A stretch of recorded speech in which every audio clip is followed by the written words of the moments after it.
Најново издание на регионалните вести. Со еколошки акции и садење дрва денес во Тетово се одбележа Светскиот ден за заштита на животната средина.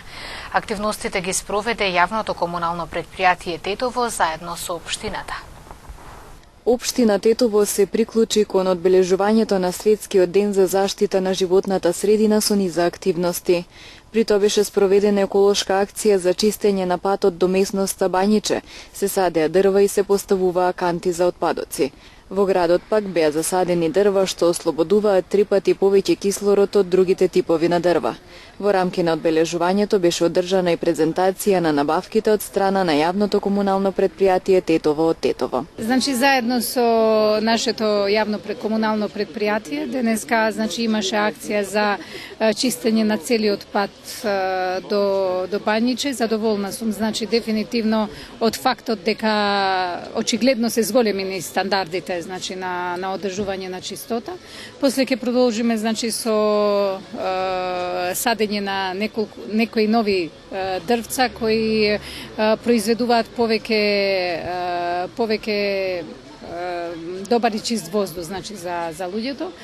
Исто така ќе имаме активност за промовирање на некои нови машинери кои сме ги набавиле дел со наш буџет за одржување и зголемување на стандардите на чистотата во градот. Нормално се заблагодарувам до сите кои учествуваа на денешната акција и ги повикувам граѓаните, особено овој летен период кога сите сакаме што повеќе да користиме од нашата природа, да бидат внимателни и нормално после секое останување и седење во природа да остават после себе еден чист простор и чиста средина.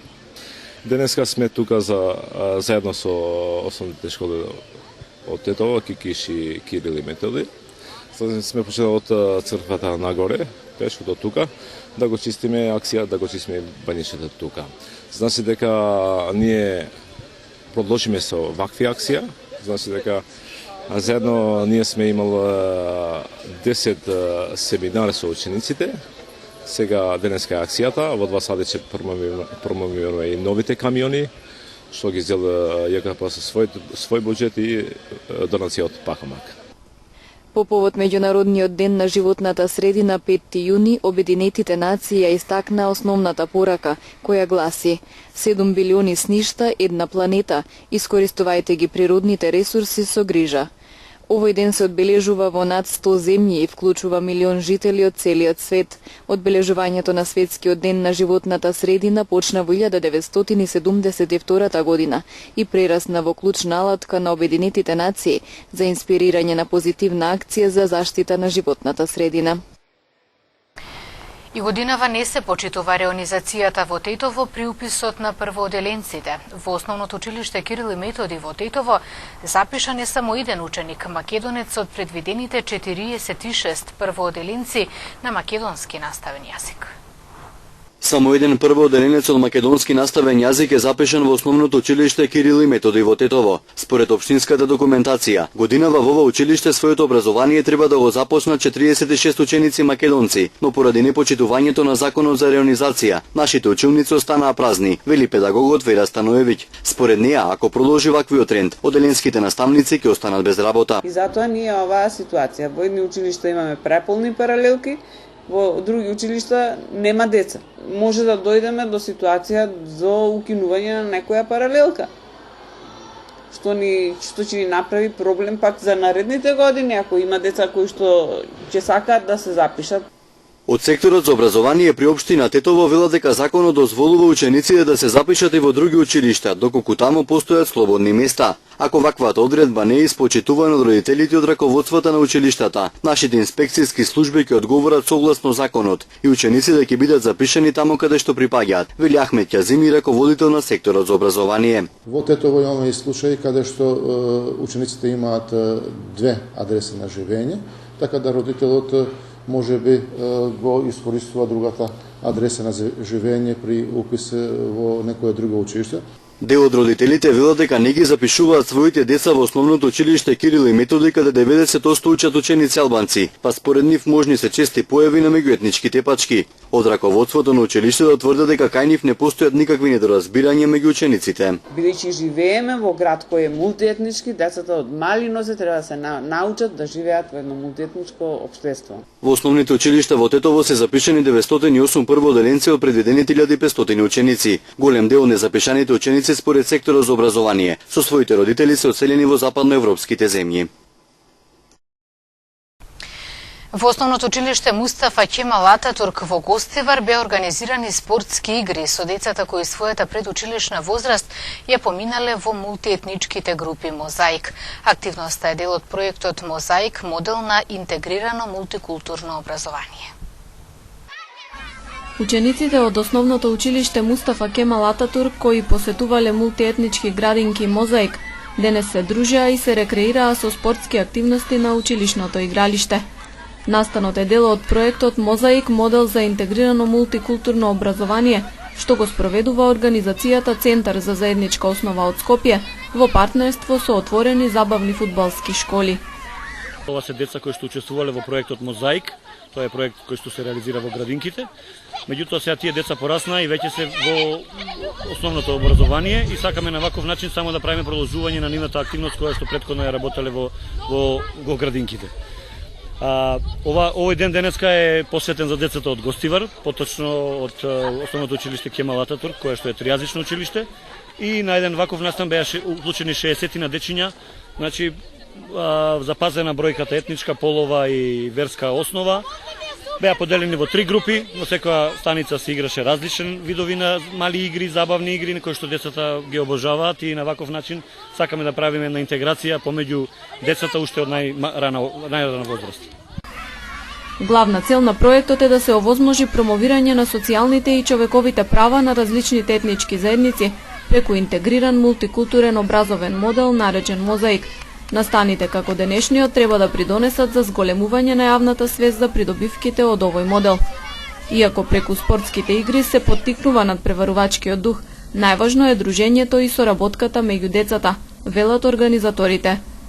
Пред се тука се комуникација и соработка, потоа игри со јажиња, на кои што децата учат основни елементи од координација, движења, потоа правило, сообраќајни правила, у смисла кроз спорт да се научат правило вртење на десна страна, лева страна, кружен тек, потоа брканици, игри со на мали голчиња, со рака, со нога, со задачи, разни штафетни игри кај што им се разбудува тој победнички дух меѓу нив, надпревар некој, иако на овие активности не е примарен резултатот, него пред се дружењето и забавата на децата.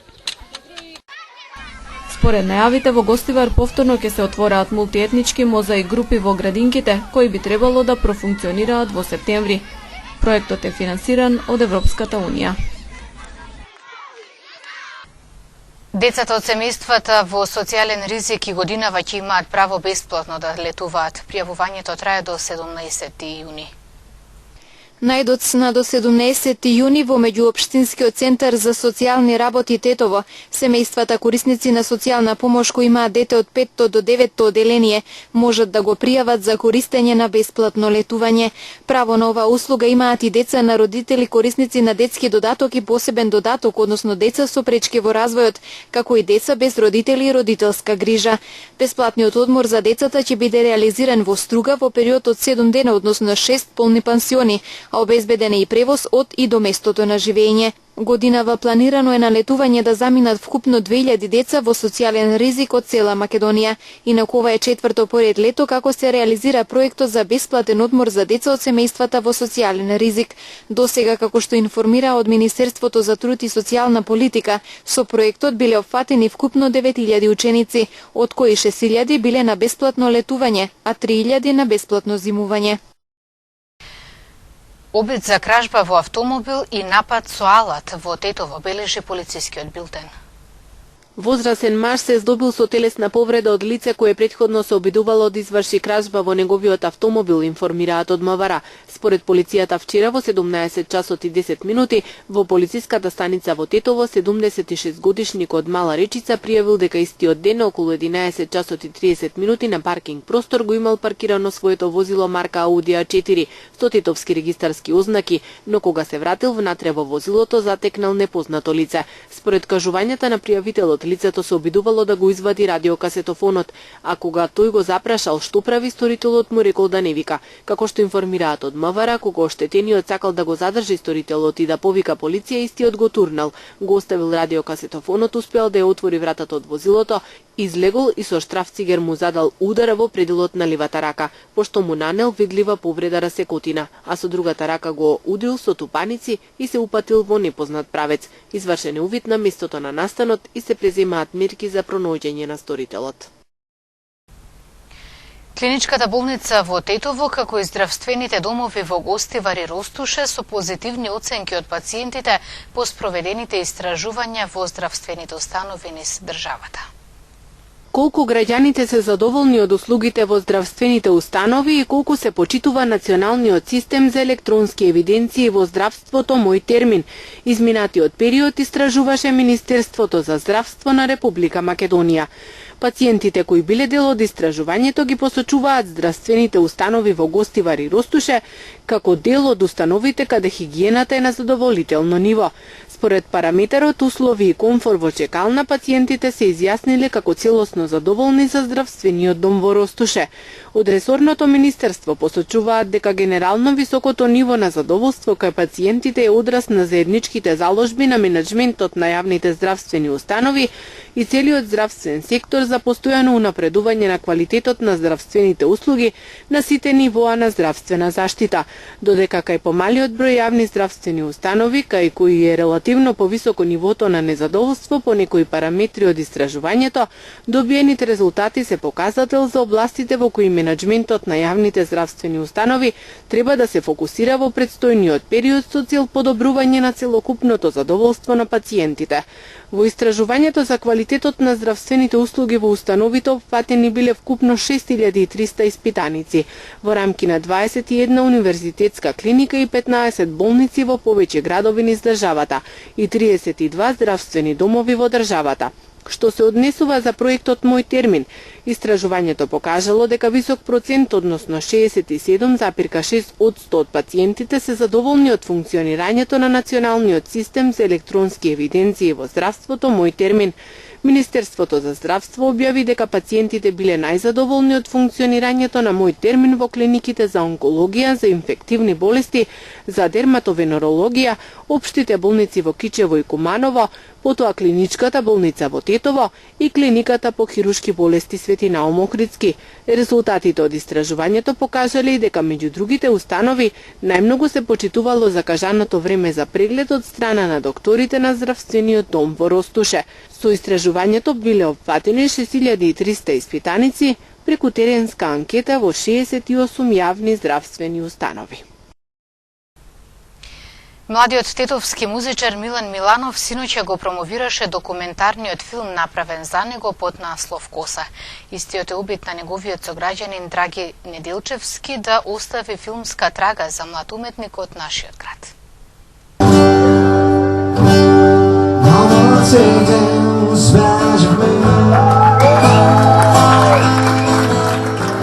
Тетовецот Драги Неделчевски по подолго време следење на работата и ангажманите на неговиот млад сограѓанин Милан Миланов Коса прави краткометражен документарен филм кој го насловил како Коса. Истиот неодамна се закети со втора награда на 44-тиот државен фестивал за непрофесионален филм во Велес. Синоќа ја доживеа и промоцијата пред тетовци. Значи, Драги Неделчевски веќе подолго време прати и секогаш е во текста на станите што работам паралелно со музиката.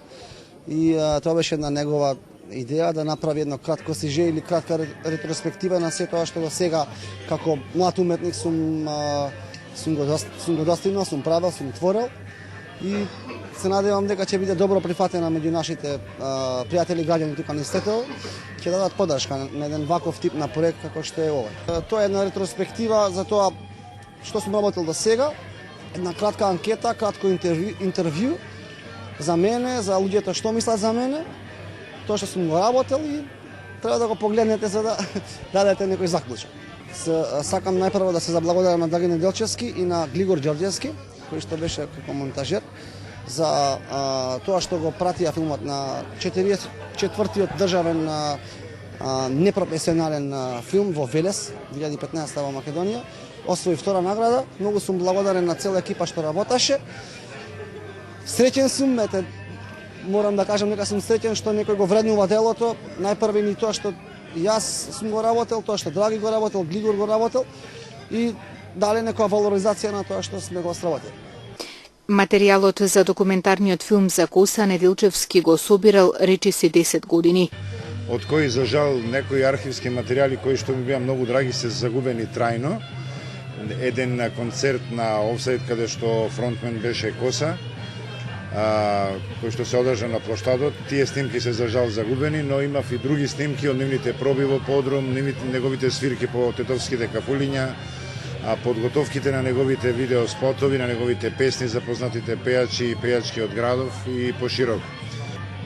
Не знам колку може филмов да помогне во промоцијата, иако после оваа промоција премиерно во Тихуана Баров, ќе биде филмото уште од вечерва достапен на YouTube, целиот за гледање и за преземање. Мислам дека е многу поважно, според мене, како документарист, што ќе оставам трага, филмска трага, за некој човек од нашиот град кој создавал некое време и мислам дека ова прв така документарен филм за некој музичар од Тетово. А за неговата промоција секако дека најмногу треба да се погрижи самиот тој, или не самиот тој лично, туку секој музичар. Филмовите документарни се само дополнително нешто што е корисно за нивната промоција, но мислам дека е многу повредно што ќе се остави трага за после неколку години или после многу повеќе години ќе биде многу повреден овој филм отколку што тоа ќе биде вечерва. Јас сум со Коса пријател долги години, а од друга страна сакам да правам документарни филмови и годинава се одржа 44-тиот државен фестивал на непрофесионален филм и јас дури имав и друга идеја да снимам друг филм документарен, но во еден момент ми дојде на ум, па зошто да не снимам филм за Коса, кога тоа го заслужува на вистина. И некаде на средината на неговата кариера имав доволно материјал, Коса беше тука, јас бев тука, мојот пријател Глигор Ѓорѓевски, монтажерот, беше одушевен од идејата и ние пиејќи едно кафе во едно кафуле, ги сменивме сите планови, наместо да снимиме некој друг документарен филм за фестивалот, наеднош решивме да снимеме филм за Коса. Му седивме на телефон, се договоривме и го реализиравме за кратко време. Документарниот филм Коса веќе е објавен и на YouTube. Монтажата е на Глигор Ѓорѓевски.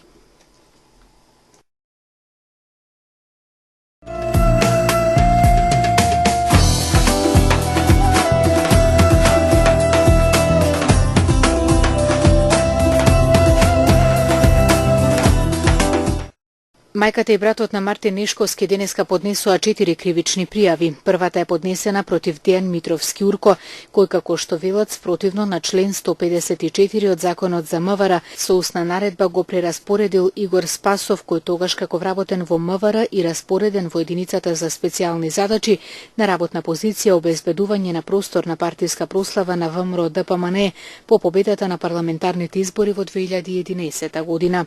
При вршењето на службените задачи Игор Спасов го уби Мартин Нешковски на 6 јуни 2011 година. Второ обвинетата Гордана Енкуловска не изготвила писмена наредба согласно член 154 од Законот за МВР и заедно со трето обвинетиот Сашо Мјалков и четврто обвинетиот Никола Груевски свесно и намерно прикривали информации за истрагата за судската постапка за убиството на Мартин Нешковски, кои би помогнале за утврдување на фактичката состојба. Затоа утре во 18 часот ќе се одржи протестот. Зборно место ќе биде пред владата на крстосницата на булеварите Свети Климент Охридски и Илинден. Митингот ќе биде под мотото убиство кое не смее да остане во тајност, затоа што не е само убиство, туку убиство кое докрај треба да ја задоволи правдата, изјави Сашо Петрески, чичко на убиениот Нешковски. Со новите измени и дополнување на законот за возила, усвоени на владината седница од 3 јуни, задолжително ќе се мерат и контролираат издувните гасови на возилата од станиците за технички преглед пред да се изврши регистрација на возилата. Министерот за економија Беким Незири денеска изјави дека во измените се вградени одредби кои значително ќе го подобрат функционирањето на станиците за технички преглед, техничките служби и органот за одобрување. Со измените се овозможува поефикасен надзор врз проведувањето на законот за возила и подзаконските акти кои произлегуваат од страна на Министерството за економија и Министерството за внатрешни работи, вели Незири. Министерот за економија информираше и за одредбите кои ќе придонесат за зголемување на безбедноста на возилата, во кои е вграден уред за погон на течен нафтен газ, при што надлежноста за давање на овластување на правните лица кои вршат вградување на ваков уред сега ќе ја има Министерството за економија наместо Министерството за внатрешни работи. Со законот се утврдува техничкиот преглед на возилото да трае најмалку 10 минути за патничките автомобили и 20 минути за автобуси и товарни возила.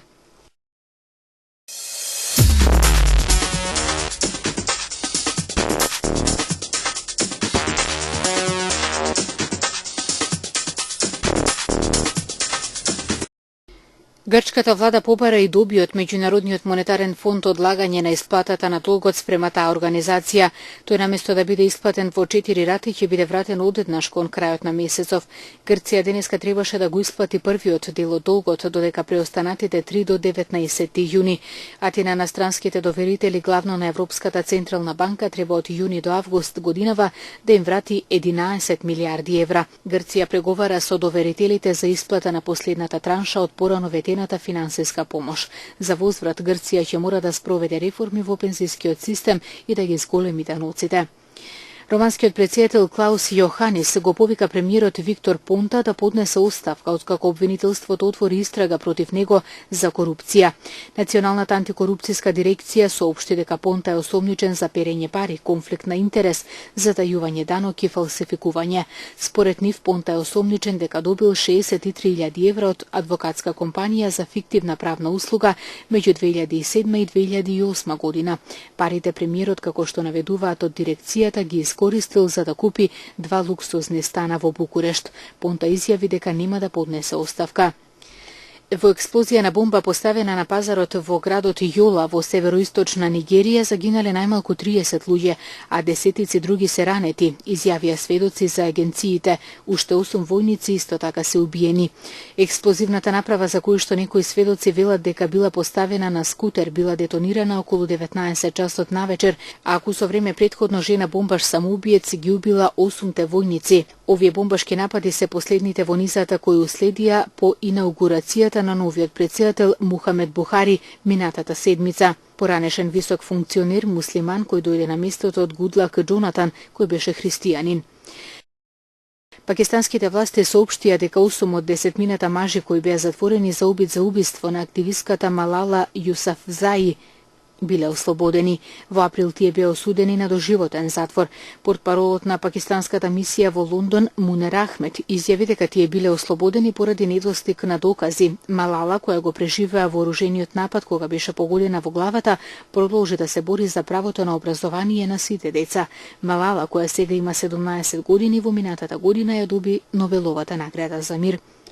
Кинески инженери го исправија бродот што потона во реката Јангце, при што загинаа повеќе од 400 луѓе.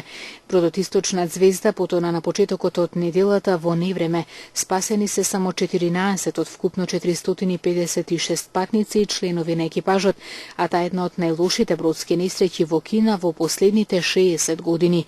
До сега се пронајдени само 97 тела, а кинеските власти истакнуваат дека мали се шансите да се пронајде уште некој преживеан.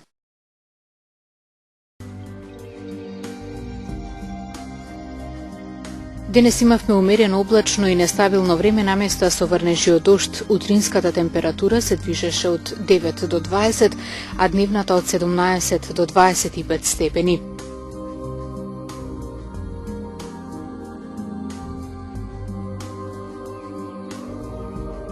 Утре не очекува претежно сончево време со локална облачност. Попладне со услови за врнежи од дожд во југозападните предели. Утринската температура ќе се движи од 9 до 20, а дневната од 21 до 29 степени Целзиусови.